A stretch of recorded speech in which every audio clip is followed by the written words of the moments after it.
আজও বিকালের দিকে প্রচণ্ড মেঘ করেছে, চলে গেছিলাম ছাদে জামাকাপড় তুলতে। জামাকাপড় তুলে দাঁড়িয়ে রয়েছে। কি সুন্দর মেঘ। হ্যাঁ, আমার ভূতের মতো লাগছে।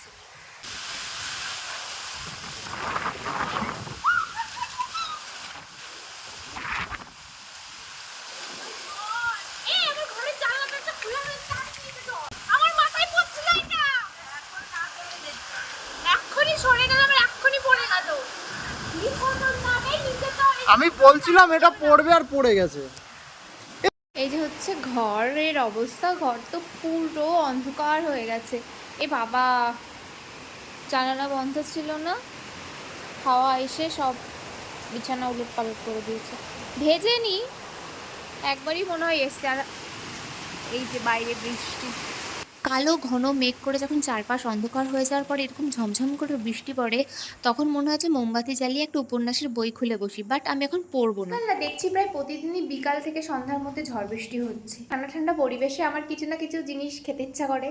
অনেক বছর পরে এরকম হলো যে আমার আবার রান্নাবান্না করতে ইচ্ছা করছে, তো আমি আজকে বানাচ্ছি মোগলাই। মোগলাই বানানোর জন্য যে পুরটা ব্যবহার করা সেটা বানিয়েছি পেঁয়াজ, লঙ্কা কুচি, টোস্ট বিস্কুটের গুঁড়ো, ব্রেড ক্রামের বদলে আর ডিম, আর এখানে আটাটা মেখে রেখেছি। প্রথম মোগলাইটা খুবই জঘন্য হয়েছিল, এটা পুড়েও গেছিলো, আমি আর বাবা খেয়েছি, আর কেউ এটা খেতে পারিনি। দ্বিতীয়টা একটু ছোট হয়ে গেছিলো, তৃতীয়টা ভীষণ সুন্দর হয়েছিল। যত কটা বানিয়েছি এটা সব থেকে সুন্দর ছিল। আর এই বৃষ্টি হলে না, কোনো কিছু রান্না না করতে পারলে আমার নিজেরই মনের মধ্যে খারাপ লাগে। আমি আমার বাবার ধারা পেয়েছি এসব খাওয়া দাওয়ার দিক দিয়ে। এটা আমি এখন কাকাকে দিতে যাচ্ছি।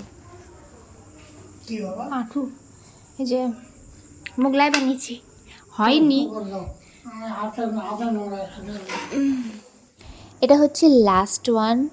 আমি পাকামো করতে গেছি, এক হাতে ফোন ধরে আর এক হাত দিয়ে এটাকে বানাচ্ছি, এই জন্য এরকম বিগড়ে যাচ্ছে সত্যি। এ মা, এই সাইড দিয়ে ডিমও বেরিয়ে গেছে। এই যে এই ঘোড়ার ডিম আমি বানিয়েছি। আরে মাঝখান দিয়ে ওইভাবে ছিঁড়ে খাওয়া যায় নাকি? উপরে চলটা ছিঁড়ছিস তুই। কোনটা খাবো বলো? যেটা ভাজছি থাক, ওই যেটা দিয়ে পারে সেটা দিয়ে কাটো। কোনটা? এটা খাবো? এটা এখন ভাজছি। ভেতরে কি কাঁচা? না, ঠিক আছে। মোগলাই হয়েছে নাকি জানি না, কিন্তু যেটা হয়েছে। এবার আসি টেস্টটা কেমন ছিল। বাকিগুলোর টেস্ট কেমন হয়েছে আমি জানি না, কিন্তু আমি লাস্টেরটা খেয়েছিলাম, এটা ভীষণ টেস্টি ছিল। আর ডিনারে খেয়েছিলাম আমার ফেভারিট চিনির পরোটা আর অল্প করে ভাত।